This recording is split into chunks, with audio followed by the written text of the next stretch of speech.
जमीअ खसालिही सल्लु अलैहि। होना ये फूल तो बुलबुल का तरन्नुम भी न हो, चमने दहर में कलियों का तबस्सुम भी न हो। बलगल उला बिकमालिही कशफत दुजा बिजमालिही हसनत जमीअ खसालिही सल्लु अलैहि।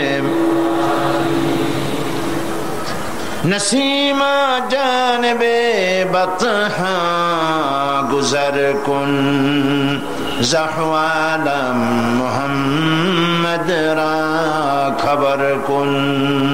बलगल उला बिकमालिही कशफत दुजा बिजमालिही हसनत जमीअ खसालिही सल्लु अलैहि व आलिहि। अल्लाहुम्मा आमीन। रब्बना ज़लमना अनफुसना व इन लम तग़फिर लना व तरहमना लनकूनन्ना मिनल खासिरिन। आय अल्लाह ताआला, ইসলামী পাঠাগার খিলগা কর্তৃক আয়োজিত ঐতিহাসিক পল্টন ময়দানে 3 দিন ব্যাপী তাফসীরুল কোরআন মাহফিলের আজকের এই প্রথম দিনে কয়েকবার দরুদ ও সালাম পড়ে তোমার দরবারে হাত তুলেছি। মেহেরবানি করে দরুদ ও সালাম টুকুন সোনার মদিনায় নবী পাকের রওজা মোবারকে পৌঁছে দাও। तमाम পৃথিবীর মাটির নিচে যত মুমিন মুমিনাত শুয়ে আছেন তাদের আরো আর পরে সওয়াব পৌঁছায় দাও রব্বুল আলামিন। এই মাহফিলের আয়োজন যারা করেছেন আর শোনার জন্য যারা এসেছেন, কিয়ামতের দিন মুসিবতের সময় এই মাহফিল আমাদের সকলের জন্য নাজাতের ওসিলা বানিয়ে দিও আল্লাহ। ইয়া রব करम तू अगर करे वो बात दे जुबान को जो दिल पर असर करे। रब्बना तक़ब्बल मिन्ना इन्नका अंतस समीउल अलीम व तुब अलैना इन्नका अंतत तव्वाबुर रहीम। सुब्हान रब्बिका रब्बिल इज्जति अम्मा यसिफून व सलामुन अलल मुरसलीन वल्हम्दुलिल्लाहि रब्बिल आलमीन। जनाब सभापति, हज़रात उलमाए किराम,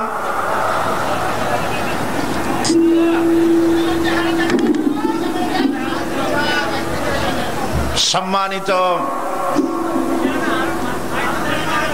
उपस्थिति,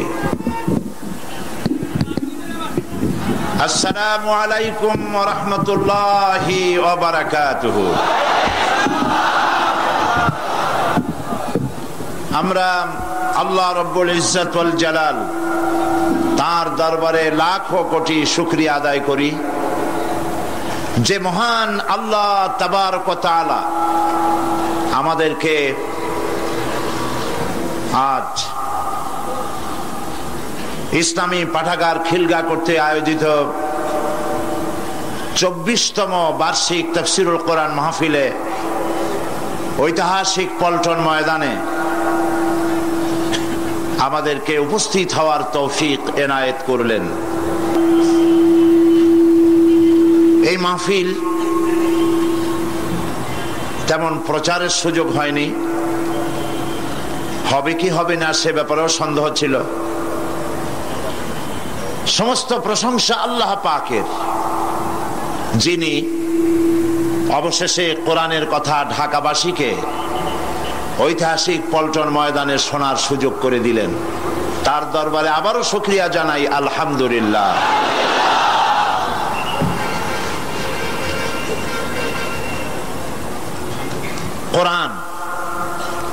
কোরআন হচ্ছে বিশ্ববাসীর জন্য আল্লাহ পাকের পক্ষ থেকে সর্বশেষ হেদায়েতের কিতাব এবং এই কোরআন পৃথিবীতে শুধু মুসলমানদের জন্য কোরআন আসেনি, কোরআন এসেছে সমগ্র মানব গোষ্ঠীর হেদায়েতের জন্য। কি বলেন, কোরআন কি শুধু মুসলমানদের? কোরআন সম্পর্কে আল্লাহ পাক বলেছেন হুদাল লিন্নাস, হাদা বায়ানুল লিন্নাস। এটা গোটা বিশ্বের সমগ্র মানব গোষ্ঠীর জন্য আল্লাহ পাক কোরআন নাজিল করেছেন। কি জন্যে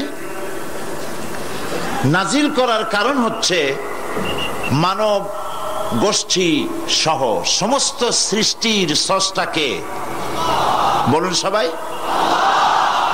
সৃষ্টি মধ্যে শ্রেষ্ঠ সৃষ্টিকে মানুষ। সেই মানব গোষ্ঠী যেন আল্লাহ থেকে বিচ্ছিন্ন হয়ে না যায়।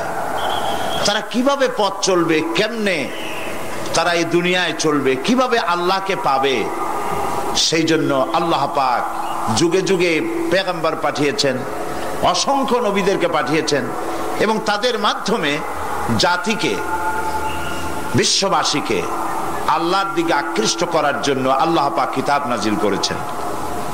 রাসূলের কাছে এই কিতাব নাজিল করে আল্লাহ পাক বলেছেন আলিফ লাম রা কিতাবুন আনজালনাহু ইলাইকা লিতুখরিজান নাস মিনাজ যুলুমাতি ইলান নূর। আলিফ লাম রা কিতাবুন আনজালনাহু ইলাইকা, হে নবী আমি আপনার প্রতি একখানা কিতাব অবতীর্ণ করেছি এই জন্যে, লিতুখরিজান নাস, যাতে করে আপনি মানব মণ্ডলীকে বের করে আনতে পারেন, মিনাজ যুলুমাতি ইলান নূর, আপনি যাতে করে মানব গোষ্ঠীকে অন্ধকার থেকে আলোর দিকে নিয়ে আসতে পারেন, সেই জন্যে আমি এই কিতাবকে অবতীর্ণ করেছি। গোটা বিশ্ববাসী ছিল অন্ধকারের মধ্যে, আর আল্লাহ ইসলাম দিলেন, ইসলামের নাম, ইসলাম হচ্ছে আলো, আর একখানা কিতাব দিলেন, সেই কিতাবের নাম হচ্ছে কোরআন শরীফ। কিতাবখানার নাম কি? কোরআন শরীফ। আপনারা লক্ষ্য করুন, রাসূল করিম সাল্লাল্লাহু আলাইহি সাল্লাম যখন পৃথিবীতে এসেছিলেন তখন সমাজের অবস্থা কেমন ছিল? খারাপ ছিল না ভালো ছিল? ভালো ছিল না খারাপ ছিল? অত্যন্ত খারাপ ছিল। এই খারাপ জাতিকে, এই ধ্বংস প্রায় জাতিকে রাসূল করিম সাল্লাল্লাহু আলাইহি সাল্লাম ভালো করতে পেরেছিলেন নাকি পারেন নাই? একটি কথা আপনারা মনে রাখুন, মানুষের জীবনে মায়ের পেট থেকে যখন পৃথিবীতে আসে তখন তার শৈশব কাল, তার থেকে আসে কৈশোর, কৈশোর থেকে এসে তারুণ্য, এরপরে আসে যৌবন, তারপরে আসে বার্ধক্য। একবার বার্ধক্য এসে গেলে আর কখনো যৌবনে ফিরে যাওয়া, আর যৌবন কালে এসে গেলে আর কখনো তারুণ্যে অথবা কৈশোরে ফিরে যাওয়া, কৈশোরে এলে পরে শৈশবে আর ফিরে যাওয়া, এটা শুধু মানুষের ব্যাপারে প্রযোজ্য। খুব লক্ষ্য করুন, এটা শুধুমাত্র মানুষের জন্য প্রযোজ্য, সৃষ্টির প্রাণী জগতের জন্য এটা প্রযোজ্য যে যৌবন থেকে বার্ধক্যে গেলে আর যৌবনে ফিরে যাওয়া যায় না। কিন্তু এই কথা একটা জাতির ব্যাপারে প্রযোজ্য নয়। একটা জাতি যখন অনৈতিকতার, চরিত্রহীনতার, ধ্বংসের প্রান্ত সীমায় এসে দাঁড়ায়, তখন ওই মরণ উন্মুখ, বিস্ফোরণ উন্মুখ মরে যাওয়া জাতিকে আবার তার যৌবনে ফিরিয়ে দেওয়া যায়। তার প্রমাণ রাসূল করিম সাল্লাল্লাহু আলাইহি ওয়াসাল্লাম মরা জাতিকে জিন্দা করে দিয়েছিলেন।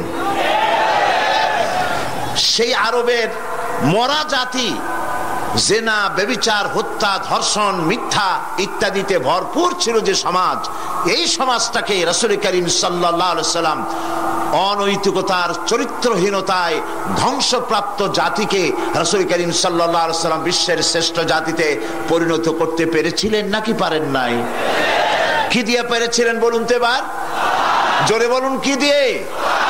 এই কোরআন দিয়েই একটি জাতির বিরাট পরিবর্তন আনয়ন করেছিলেন মুহাম্মদ রাসূলুল্লাহ সাল্লাল্লাহু আলাইহি ওয়াসাল্লাম। দেখুন, স্কুল, কলেজ, ইউনিভার্সিটি, মাদ্রাসাগুলিতে পরীক্ষা হয়, লেখাপড়া হয় এবং প্রত্যেকটি ক্লাসে অনেকগুলি সাবজেক্ট থাকে, সিলেবাসের অনেক বই থাকে। এই অনেকগুলি বই, সাবজেক্ট ইত্যাদির উপরে পরীক্ষা দিয়ে আমরা কি পাই, প্রোডাকশন কি হয়? চরিত্রহীন, দুশ্চরিত্র, বেনামাজি, হত্যা, ধর্ষণ, চুরি, ডাকাতি ইত্যাদি বৃদ্ধিপ্রাপ্ত হচ্ছে সারা বিশ্বব্যাপী, ঠিক কিনা?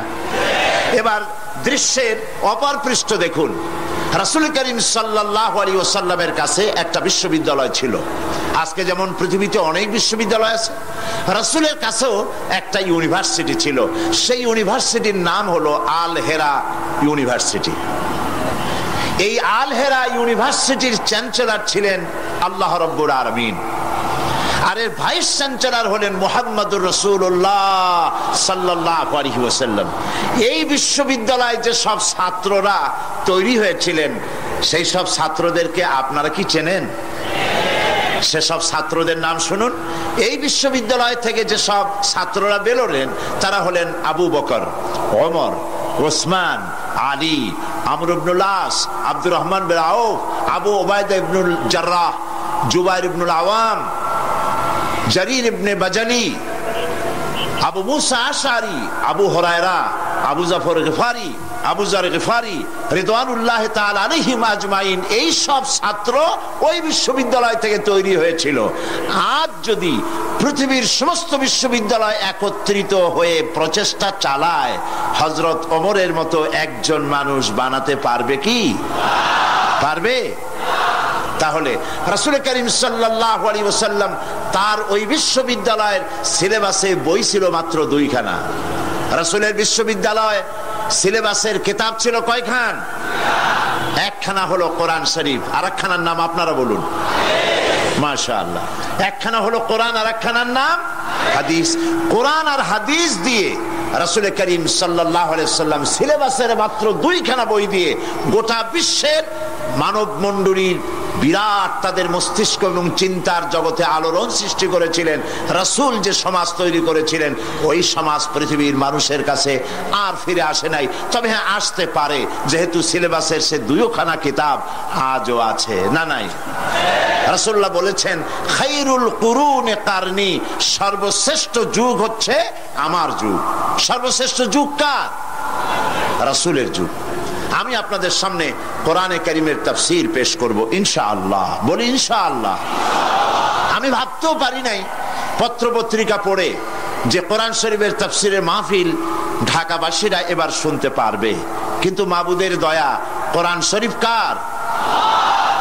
কোরআন শরীফ কার? তিনি ইচ্ছে করেছেন শোনাবেন, তাই শুনবার পরিবেশ আল্লাহ নিজেই তৈরি করেছেন।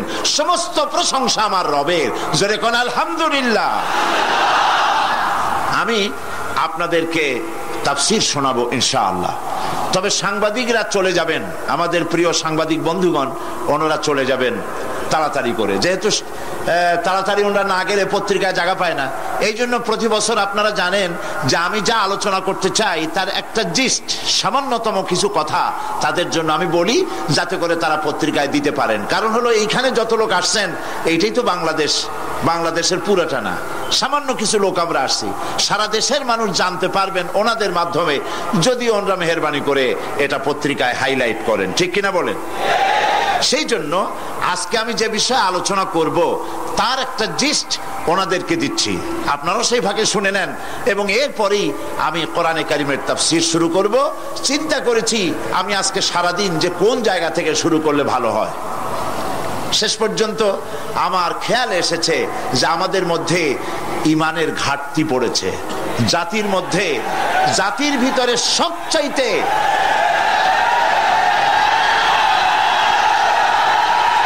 জাতির মধ্যে সবচাইতে যে জিনিসের ঘাটতি হয়েছে তার নাম কি? ঈমান। আমি আজকে ঈমানের ব্যাপারে কথা বলবো ইনশাআল্লাহ।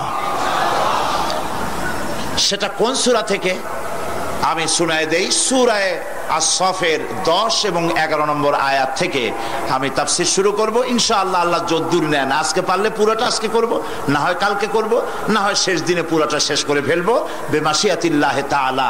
আমি আল্লাহর কাছে সাহায্য চাই যে কথাগুলি পড়লে পরে এই সময় গোটা জাতির জন্য উপকার হবে। আমার জন্য, আমার দেশের জন্য, আমার জাতির জন্য, আমার মাজলুম জনতার জন্য যে কথাগুলি ফায়দা হবে, আল্লাহ পাক সেই কথাগুলি যেন বলার তৌফিক তারে গোলামকে এনায়েত করেন। কোরআনের কেউ যদি প্রশ্ন করে যে কোরআনের মূল টার্গেট কি, কি জিনিসের দাওয়াত মানুষের সামনে কোরআন পেশ করেছে, তাহলে বলতে হয় যে দাওয়াতটা দিয়েছে সর্বপ্রথম, সে দাওয়াতের নাম হচ্ছে ঈমান। সে দাওয়াতের নাম ঈমান। বিস্তারিত কথা আমি সামনে বলবো। তো আমি এখন যে জিস্ট সাংবাদিক ভাইদের জন্য বলতে চাই সেটা হলো এই, যে মুমিন ব্যক্তির নিকট ইসলামের সর্বপ্রথম দাবি হচ্ছে ঈমান। আর এই ঈমান আল্লাহ এবং তার রাসূলের পেশকৃত কতগুলি বিষয়ের প্রতি নিঃশর্ত বিশ্বাসের নাম হচ্ছে ঈমান। শুধু নামাজ, রোজা এবং উমরা পালনের মাধ্যমে ঈমানের দাবি পূরণ হয় না। জীবনের সকল দিক এবং বিভাগে আল্লাহ এবং রাসূলের পূর্ণাঙ্গ নিঃশর্ত আনুগত্যই ঈমানের দাবি। এর বিপরীত আচরণের নাম মুনাফিকি বা কুফরি। আমাদের দেশে দুর্ভাগ্যজনকভাবে, অত্যন্ত দুর্ভাগ্যজনকভাবে রাষ্ট্রীয় পৃষ্ঠপোষকতায় ঈমানের বিপরীত কার্যক্রম শুরু হয়েছে। যেমন আগুনকে সম্মান প্রদর্শন করা, ভাস্কর্যের নামে যত্রতত্র মূর্তি নির্মাণ করা, মানুষের প্রতিকৃতি ছবি স্থাপন এবং তাতে মাল্যদান করে মাথা নিচু করে সম্মান প্রদর্শন করা, কপালে তিলক পরা, হিন্দুয়ানি কায়দায় বর্ষবরণ করা, বসন্ত মেলা, পৌষ মেলা, ভালোবাসা দিবসের নামে বেহায়াপনা, মঙ্গল প্রদীপ জ্বালানো ইত্যাদি বাঙালি সংস্কৃতির নামে যা কিছুই করা হচ্ছে তার অধিকাংশই দ্বীন এবং ঈমানের সাথে আদৌ সঙ্গতিপূর্ণ নয়। আমরা লক্ষ্য করেছি দেশে যেটা হচ্ছে সেটা হচ্ছে হজ এবং উমরার নামে আমাদের নেতৃবৃন্দ এবং সরকারের উচ্চ পর্যায়ের ব্যক্তিবর্গ হজ এবং উমরার নামে মক্কা মদিনা গমন করেন, কিন্তু দাদা বাবুদেরকে খুশি করার জন্য গয়া, কাশী বা শান্তিনিকেতন থেকে সংস্কৃতি আমদানি করেন। এটা আর যাই হোক, এর নাম মুসলমানি নয়, এর নাম হচ্ছে সুস্পষ্ট মুনাফিকি। এখন অবস্থা দৃষ্টে যা আমরা দেখতে পাচ্ছি তা হলো এই, ধর্মনিরপেক্ষতার নামে ইসলামের ইতিহাস, ঐতিহ্য, সংস্কৃতি চিরতরে মুছে ফেলার জন্য মারাত্মক ষড়যন্ত্র চলছে। আরেকটি বিষয় হলো, দেশে জনগণের নিকট তাওহীদের ধারণা স্পষ্ট না থাকার কারণে শিরক আর বেদাত মারাত্মক আকার ধারণ করেছে। সওয়াবের নিয়তেই লোকেরা অজ্ঞতাবশত শিরক করছে, পীর পূজা, মাজার পূজা, আস্তানা পূজা করে মানুষ তাদের ঈমান নষ্ট করছে। অন্যদিকে সাধারণ মানুষের অজ্ঞতার সুযোগ নিয়ে স্বার্থান্বেষী মতলববাজ কিছু লোক নিজেদেরকে অলি সম্রাট, সুফি সম্রাট, হুসনাক সম্রাট ইত্যাদি দাবি করে ইসলামের বিকৃত ব্যাখ্যা দিয়ে জনগণকে বিভ্রান্ত করছে। তাসাউফের মতো মহান এবং পবিত্র বিষয়টিকে ব্যবসার হাতিয়ার বানিয়ে ওরস শরীফ, গোসল শরীফ, নরস শরীফ, খসরস শরীফ এর নামে কুল্লু শরীফ করে মুসলমানদেরকে বিভ্রান্ত করছে। এমত অবস্থায় প্রত্যেক মুসলমান নরনারীকে ইসলামের সর্বপ্রধান এবং সর্বপ্রথম দাবি ঈমানকে কোরআন এবং হাদিসের আলোকে বুঝে নিতে হবে এবং এর দাবি পঙ্খু রূপে মুসলমানদের মেনে চলতে হবে। এই হলো আজকের বক্তৃতার সারাংশ আমি সাংবাদিক ভাইদের জন্য তুলে ধরলাম। কোরআনে কারীমের মূল দাওয়াত হচ্ছে ঈমান। সেই কথাটি কোরআনে কারীম থেকে আল্লাহ পাক বলছেন। আমরা চাই পৃথিবীতে শান্তি চাই আর আখিরাতে মুক্তি চাই। কয়টা জিনিস চাই আমরা? বলুন, কয়টি জিনিস চাই?